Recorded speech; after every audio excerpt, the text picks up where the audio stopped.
right, welcome back to the Kid Factory University. And we are on session 3 of this module, Parenting Teens, an honestly helpful group about the hardest phase of parenting. Thank you for joining me. I hope you've been enjoying it so far. Like you guys know, on week 1, we really talked about the physiology of teens, their emotions, their hormones, their behavior, the parts of the brain that are firing when they're doing those teen things. Went through all that. And then session 2 was a lot about behavior, what to worry about, when to worry, how all those hormones and everything from session 1 actually looks like in on the behavior side of things, and what we can do about it as parents and what we can't do. And we went over that thoroughly.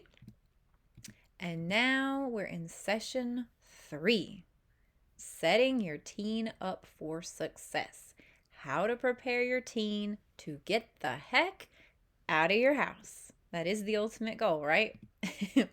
So, speaking of ultimate goals, what really truly are our ultimate goals as parents? Before we get in depth about getting kids or teens ready to get out of the house, we really need to take a step back for a second and just really remember and ask ourselves, what is this all for?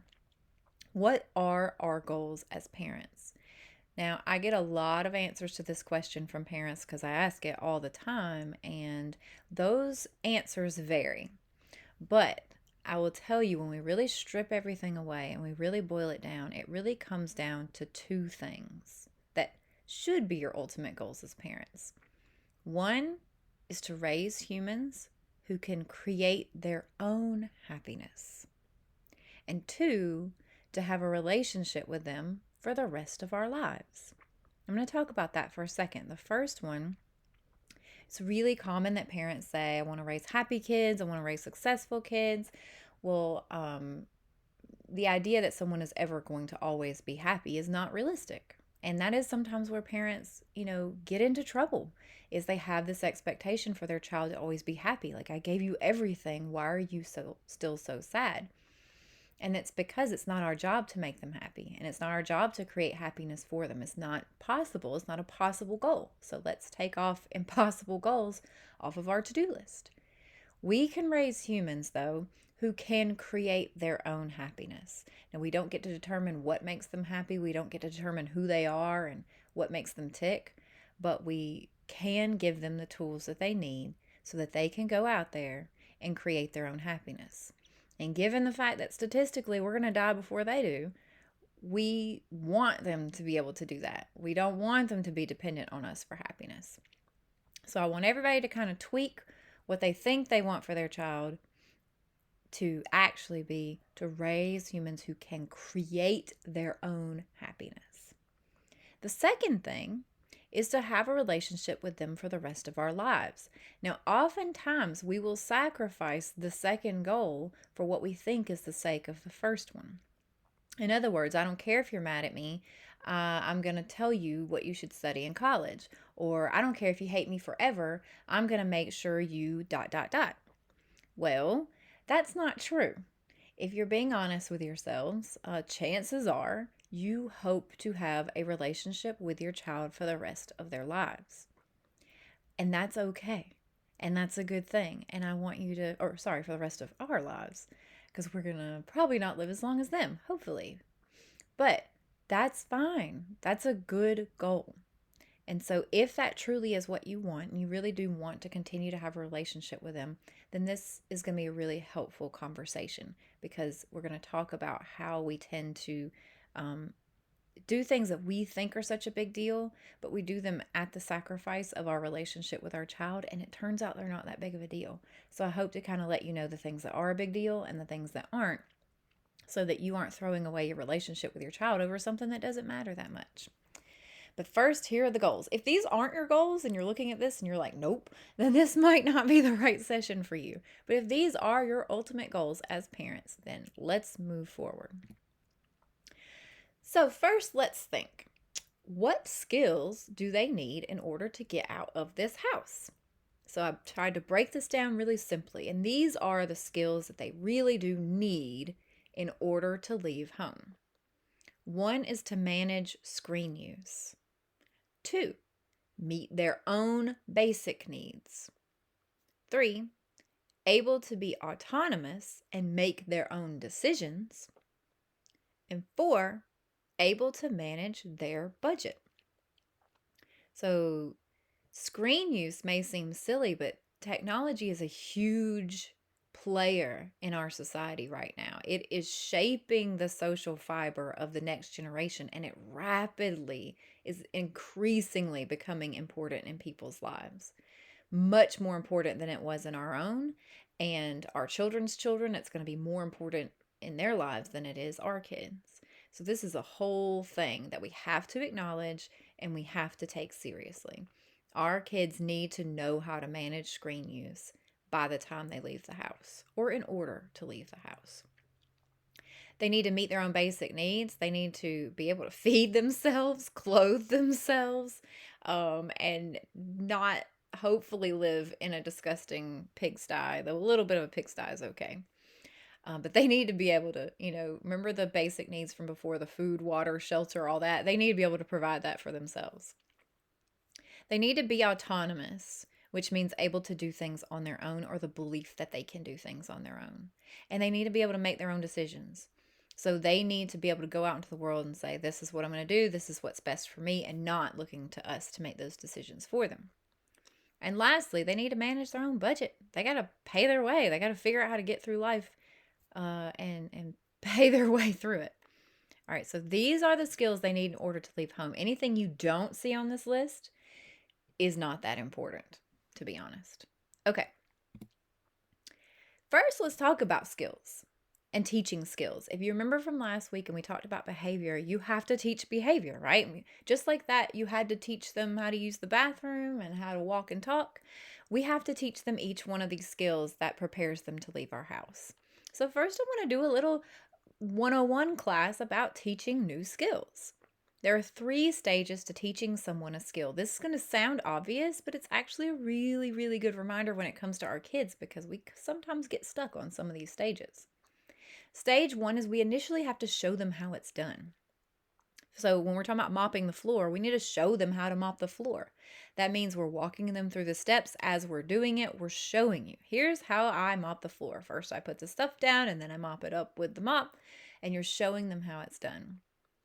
Okay, and that's important for every skill. First, they have to see it in action and watch you do it. Stage 2 is letting them do it, but with help or supervision. So in this stage, what that looks like with mopping the floor is you're letting them mop the floor based on how they saw you do it and how you explained it, but they're probably not going to do it perfectly, right? And so you have to kind of point out you missed the spot or go behind them and say, okay, here, I'll finish this part up for you. That seemed, a little overwhelming. Whatever they, you're kind of talking them through it while they're doing it. You're being helpful and you're supervising. Then we move to stage 3 is they do it completely on their own. Okay, so you're there if they need to ask you for help, but pretty much they're on their own. The next step is that they do it on their own in their apartment, right? So at this step, they're doing it on their own and they're mopping the floors completely on their own, probably terribly, probably not as good as you would do it, but without supervision and without any instruction and without comment. And however they do it is however they do it. Again, stage 4 would be they're doing it on their own in a new place, not living at home, right? But these are the 3 stages that you have control over. Now, what oftentimes happens is families get stuck in stage 2 and they make a lot of comments and they're very quote unquote helpful, which I'll share a really quick tip with you about cortisol levels, is when a child is doing an activity and a parent helps without asking, the parent's cortisol, which is the stress hormone level, goes down. The child's cortisol, which is their stress hormone, goes up. So we literally hand them our stress when we help without them asking. Now, when you're in stage 2, that's okay. It's okay. That's a stressful time for them, but they're learning a new skill. It's supposed to be stressful. Don't get stuck in stage 2. You can do maybe 3 or 4 repetitions of stage 1 where you show them. 3 or 4 repetitions of stage 2 where they do it and you help or supervise and give your 2 cents. But then after that, until they leave your home, they really need to move into stage 3 where they do it, they suck at it, and you just zip it, shut your mouth. As long as they made a legitimate attempt, then you just let them do it to the best of their ability. Stage 4, where they get to the level that you're at of mopping the floors, which is high-tech super skill level, they'll learn that in stage 4 when they're doing it in their own house. But it's not their job to be that good at it on the first try. But you gotta let them do it with no help before they leave your home. So that's how we just teach a new skill. So keep in mind these 3 stages of teaching a new skill as we go through all these different skill sets that kids need to have before they leave the house. All right. So I tried to create this timeline of how your teen can go from teen to ready to leave your house in these different major areas. Remember earlier we talked about what do they need to know before they can leave the house. So I broke all of those need to knows down into individual timelines so that you could see, all right, here's where they're at, here's where I need to get them, okay? So first in these timelines, I want to talk about this maturity level. The age is a suggestion. Maturity level is the more important thing. When we're talking about kids who are neurodiverse, who learn differently, who are maybe on the autism spectrum, they're going to have a lower maturity level. Remember that frontal lobe is going to develop later in life for them than for the average maturity child. So when you're talking about a kid who is neurodiverse, which could mean autism, ADHD, dyslexia, just a different way of functioning, they aren't necessarily going to go by this age suggestion. You need to go by their maturity level. You need to try to keep it kind of close to this age suggestion, but every child has individual needs, and you really need to kind of know your child's maturity level in order to not have too high of an expectation and not, put too much on them too soon. But assuming that we're just talking about your typical teen who has underdeveloped frontal lobe, a typical hormonal crazy teen, but we're not adding on to that any type of struggles like ADHD, autism, things like that. Okay? If we're talking about your typical teen, these are some good age brackets. So, first, the teen to adult timeline for screens, managing your screen use in a healthy way. Again, this is really important for our social fiber. It's what we have to make a priority, whether we like it or not. They've got to know how to use technology. You can't put them in a bubble and never give them a phone, but you also can't just hand them a phone and let them go down any sort of porn, mental health, whatever kind of rabbit hole they want to. So low maturity, this would be anything under the age of 13 suggested for the average 13-year-old, neurotypical 13-year-old. You're going to want strict monitoring software on all screens, and you're going to want no screens in private spaces or at night. So at this point, you're heavily monitoring screens. I love Bark Technologies because it allows me to toggle between strict or not strict in different areas of my child's life. But at this age, you're going to want all the strict monitoring. I like having software so that it's not all on me and I'm not completely violating his privacy by spying on his phone. If you want to know more about that, you can always just go to my website, thekidfactory.org, and click on the Bark link. It will take you to a discount for that software, and it also will explain a lot more about the technology a lot better than I can. But I like to use that, but I would have something on all the screens, all on strict. No screens in private spaces because that's where bad things happen, and no screens at night because that's where a lack of sleep and a million other things happen. So that's where you want to be at about age 13. Now from about 14 to 16 or a mid-maturity level, that's when you want to start lightening the monitoring software restrictions. So now we're going to start allowing, to watch certain YouTube videos. We're not necessarily going to allow free use of porn, but we are going to start lightening up, what they can watch, how much privacy they give, how often you might check social media accounts if they have them, that kind of stuff. Allowing them to have social media at this age, that sort of stuff. So we're starting to lighten the software restrictions, not release them, lighten them. And still, no screens at night because this is such a pivotal age and that's just too much freedom too soon. So you see, we have this nice little in between, not strictly monitoring and not just handing them their screens to do whatever they want. Something in between. This is so important and often gets lost in families. Now we're going to a high maturity level. So now we're looking at 17 up. These are your seniors in high school, right? From that year on, we're turning off the monitoring software, which can be terrifying for some families.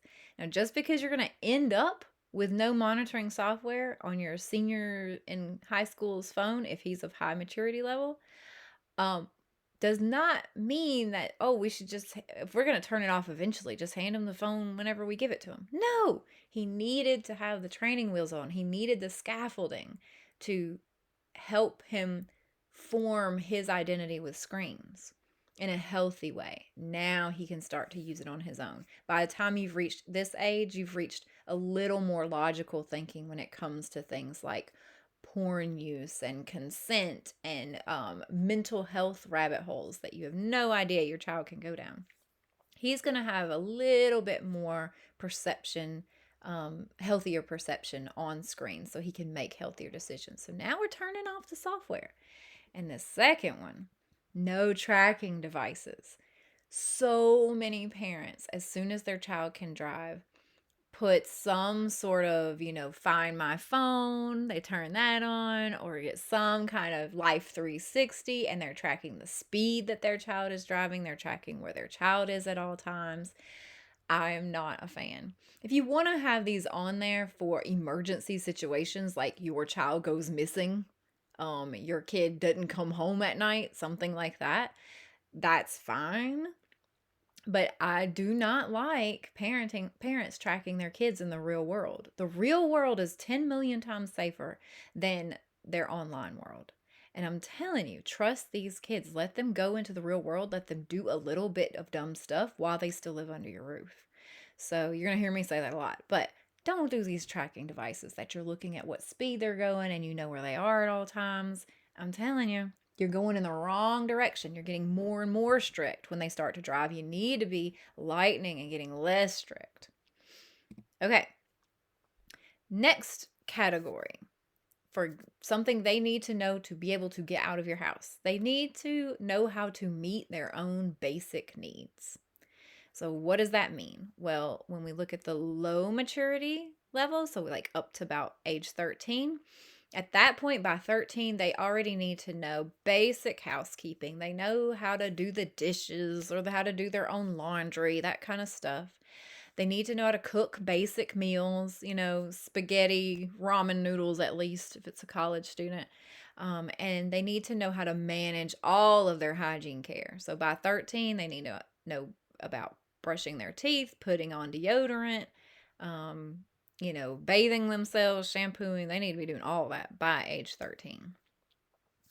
Okay, and then we step into this mid-maturity level. This is that in between again.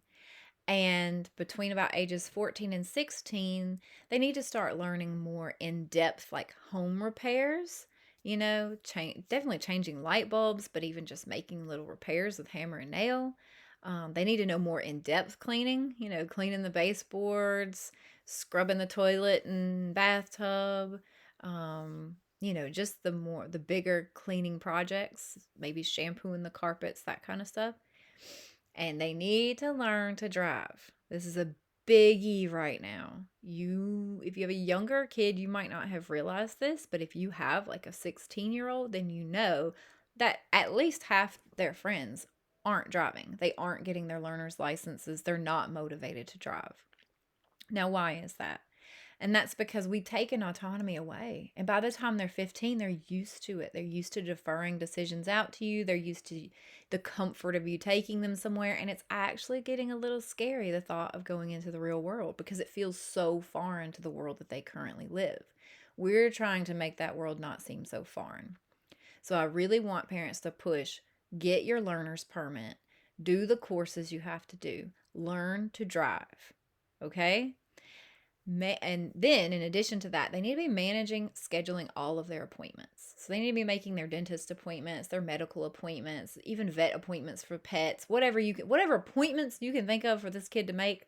They need to learn to do that, because believe it or not, that is a huge source of fear for college students and young adults. And we can get on top of that early. So during this 14 to 16 age range, they need to be learning how to drive, and they need to be learning to talk to strangers on the phone, scheduling appointments, because they're going to have to do that in the real world. And they're going to do some more in-depth cleaning and repairs.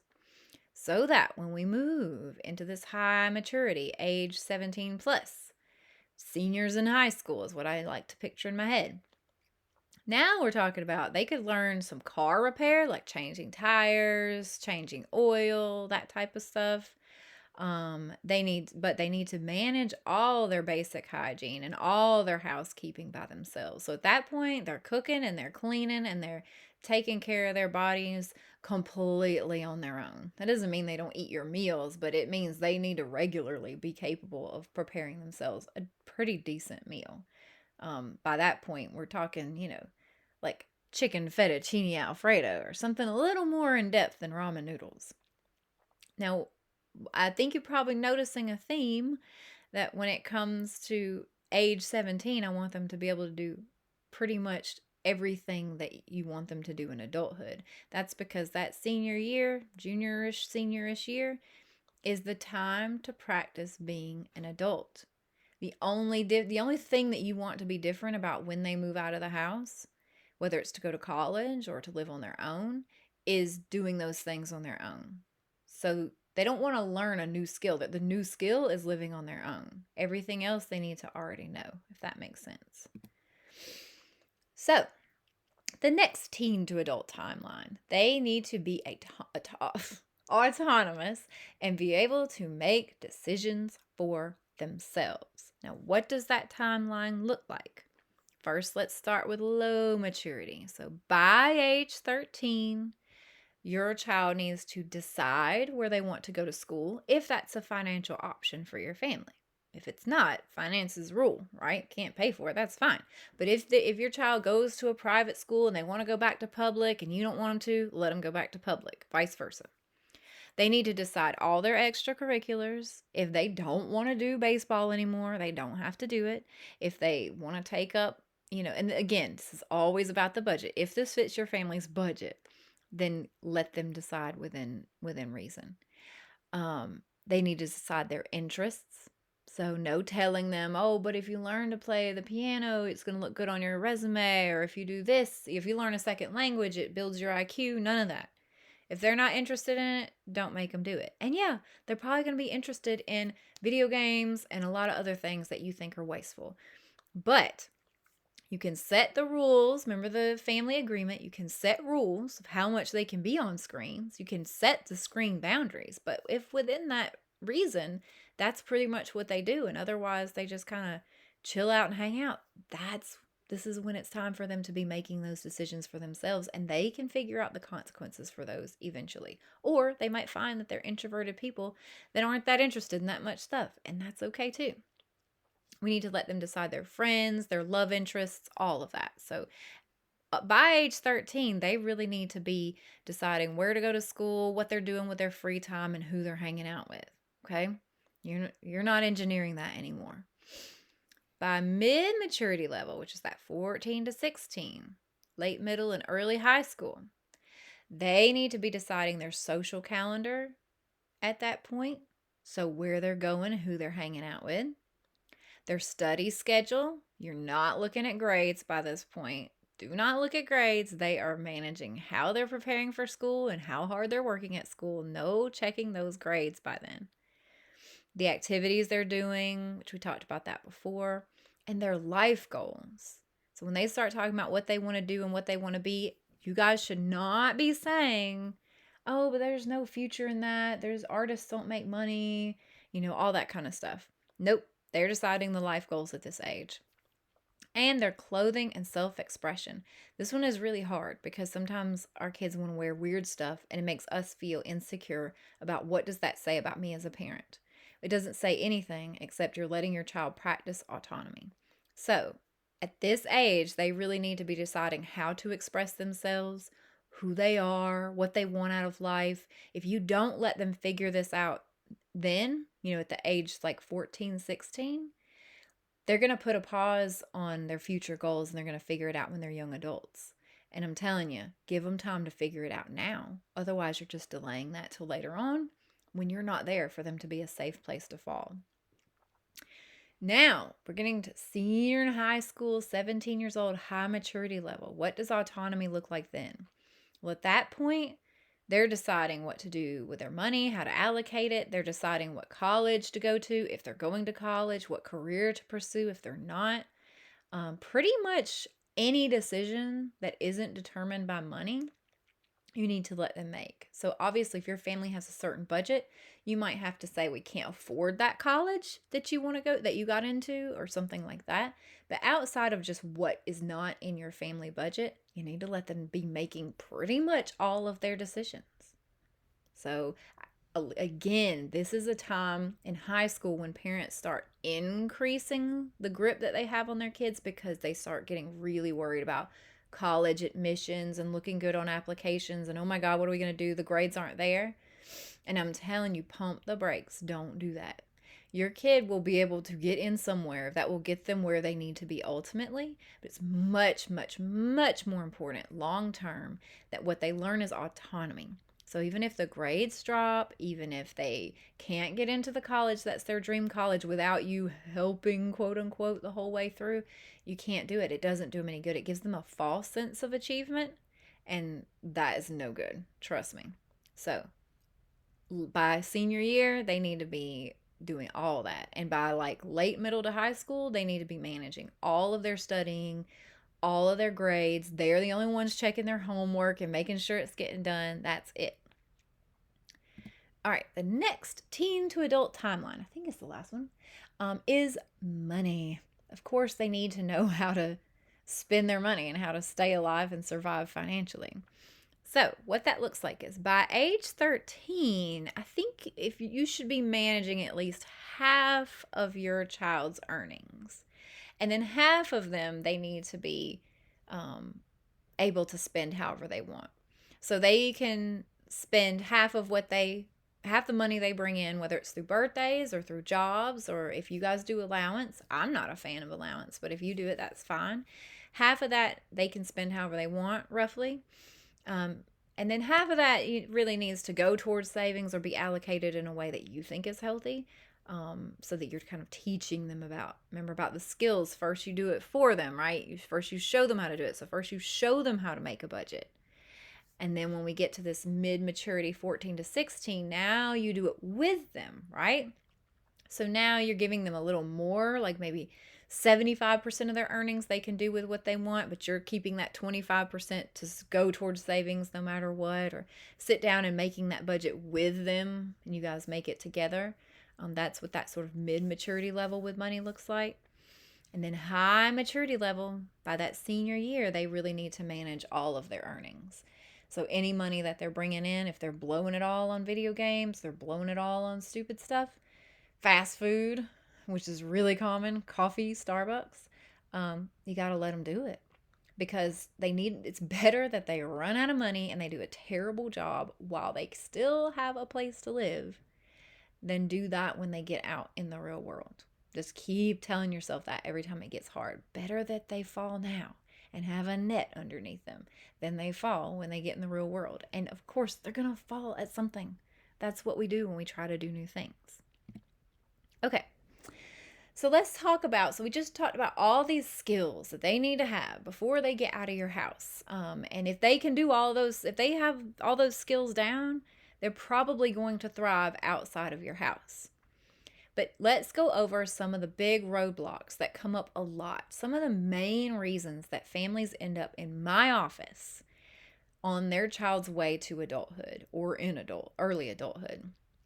So here's some common roadblocks on the road to adulthood.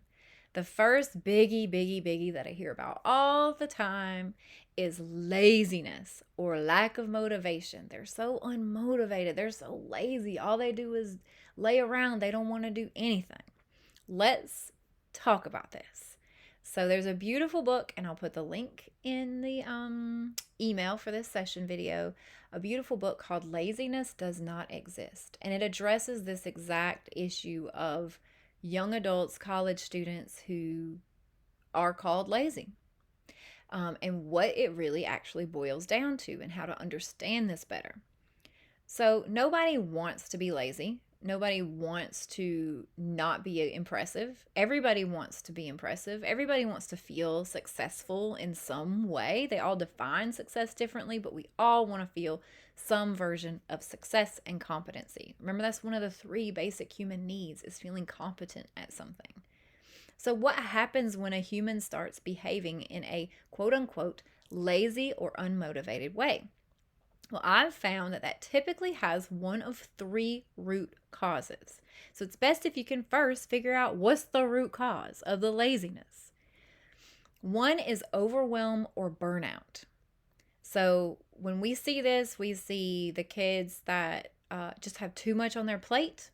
They maybe are dealing with anxiety and the world feels overwhelming. Maybe never getting any sleep at night leaves them burnt out. Maybe the pressures of school and college and what are you going to do, and they feeling not prepared, leaves them feeling overwhelmed or burnt out. And when we feel that way, sometimes we just stop. And what stopping looks like is laying on the couch, looking at phones, doing nothing. So the solution, if the root cause is feeling overwhelmed or burnt out, is lowering the expectation and clearing the schedule as much as possible. So if they're feeling overwhelmed and burnt out, then maybe the expectation is too high. Maybe we gave too much responsibility too soon. Maybe there's too much pressure too soon, and we'll talk about all the too muches that it could be. But maybe we need to lower our expectations and meet them where they are, because whether you like that or not, that's what you have to do to get them out of it. And they need to clear their schedule. So let's take off the things that are overwhelming them and burning them out, and let's make that less. That's going to be your kind of overachiever kids that all of a sudden start acting lazy. That's going to be the kid that always had it all together, but now he's crashing, that kind of stuff. His root cause is probably going to be overwhelm and burnout, and we need to lower all those pressures and clear the schedule and not make there be so much of an expectation on them. Another thing is depression. Depression looks like laziness. It looks like sleeping all day. It looks like laying around. They may be depressed. Are they depressed? If that's the case, I highly suggest therapy. Don't say, like, my kid has no reason to be depressed, because I'll tell you, any kid today has a reason to be depressed. First, the isolation of the pandemic was horrible. But second, even before that, school systems are really set up to fail kids. Screens, they exploit children and teens in every way possible. It's so damaging. So if your kid's depressed, and even if you're like, but wait, I didn't do anything. No, you probably didn't. But let me tell you, the world might have. And they might be a more highly sensitive person too that can be really devastatingly impacted by that. So depression is one option. Third option is perfectionism. Some kids are such perfectionists that if they can't get it perfectly, they just freeze up and don't do anything. They just don't know what to do, so they don't do anything at all. And when that is the case, the solution is oftentimes to increase autonomy. We see this perfectionism root a lot in like ADHD kids, because you think of ADHD as like the opposite of perfectionist, but that's not true. Oftentimes they do need that drive or have a really, really, really high standard, but can't just quite get that executive functioning to meet the standard that they have for themselves, and they just freeze up or they give up. So increasing autonomy gives them chances to do things on their own, to try out, to start experiencing failure, so that they can understand that when they failed, the whole world didn't end. And then they build that resilience towards failure, so that then it's not so much about perfectionists. They realize, 80% done is pretty good.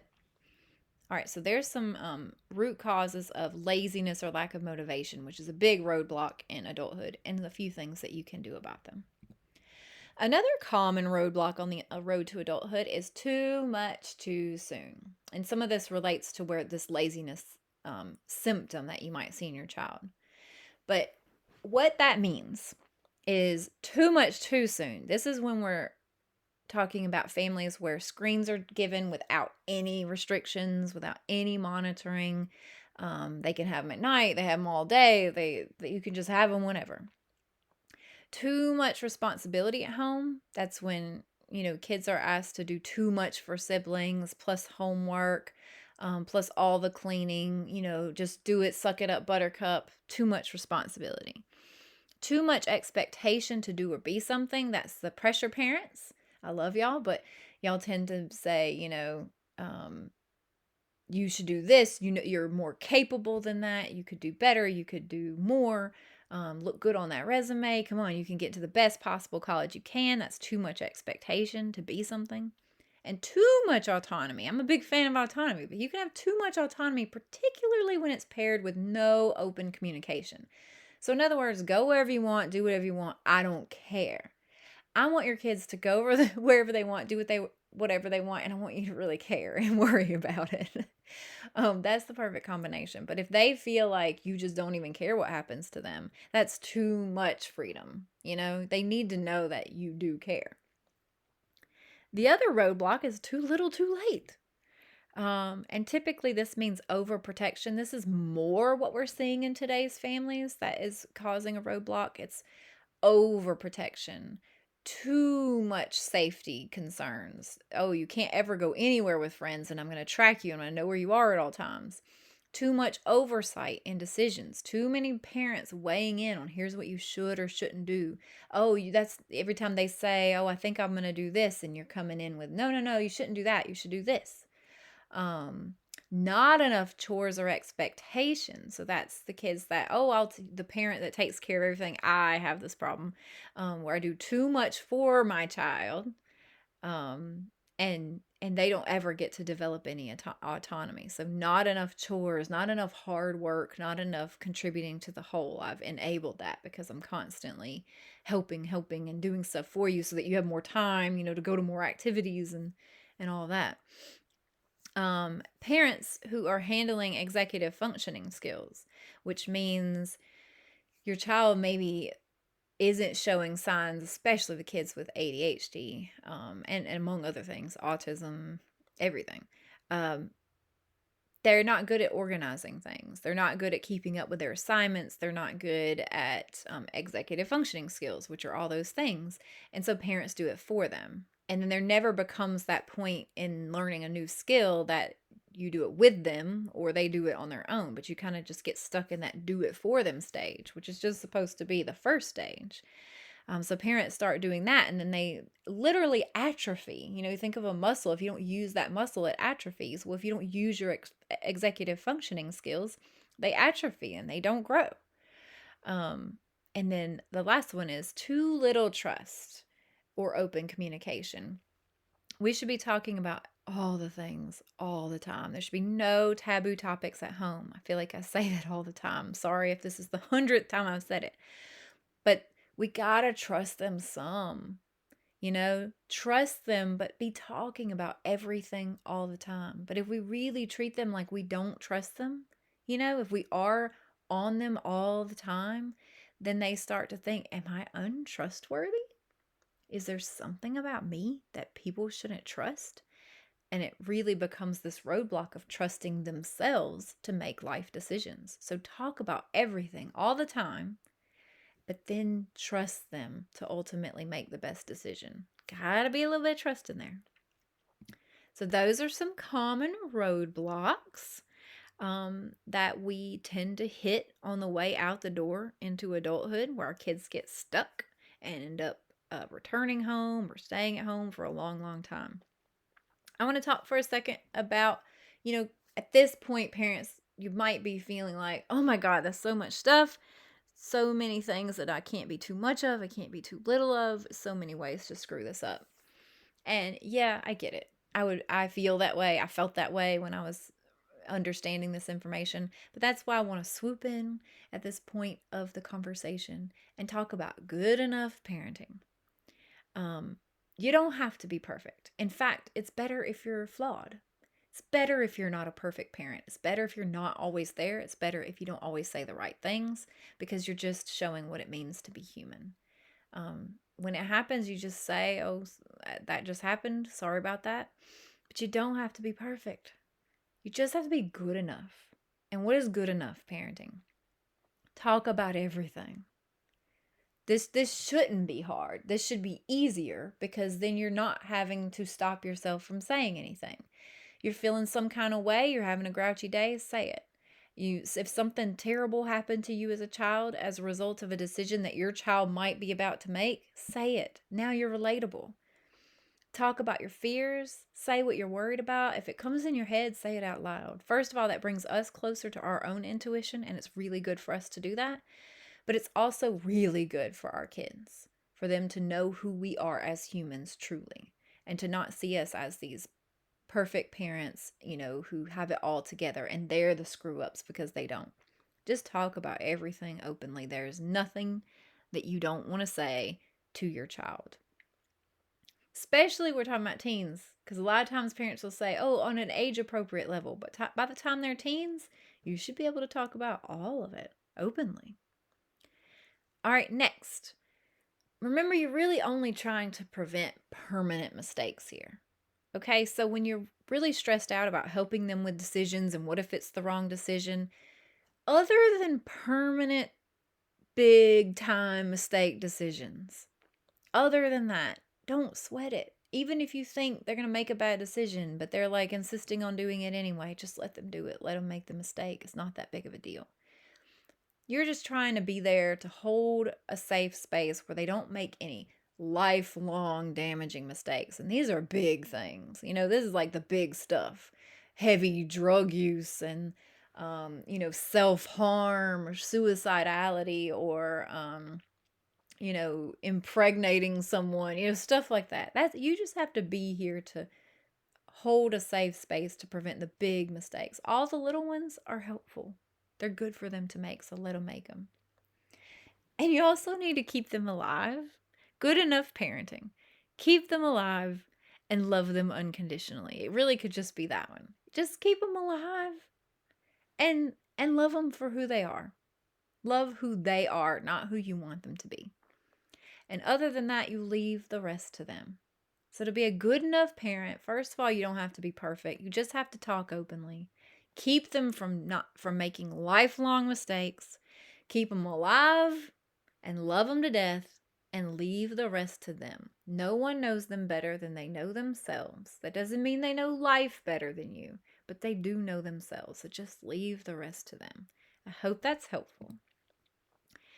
All right, so the key takeaways for today's talk. I feel like this one is a big one, but hopefully it didn't feel too overwhelming. The key takeaways is remember that your ultimate goal is for them to be able to create their own happiness and for you to keep a relationship with them. So all these tips I'm giving are just to kind of have those two goals in mind. Next is remember, you're prepping them to not need you. So it's okay that you don't do as much for them as they get older, because that's the whole point of being an adult. You want to prepare them to not need you. That's why that senior year should really just look like the first year of college. But instead, they're at home instead of in college. Next is remember those roadblocks.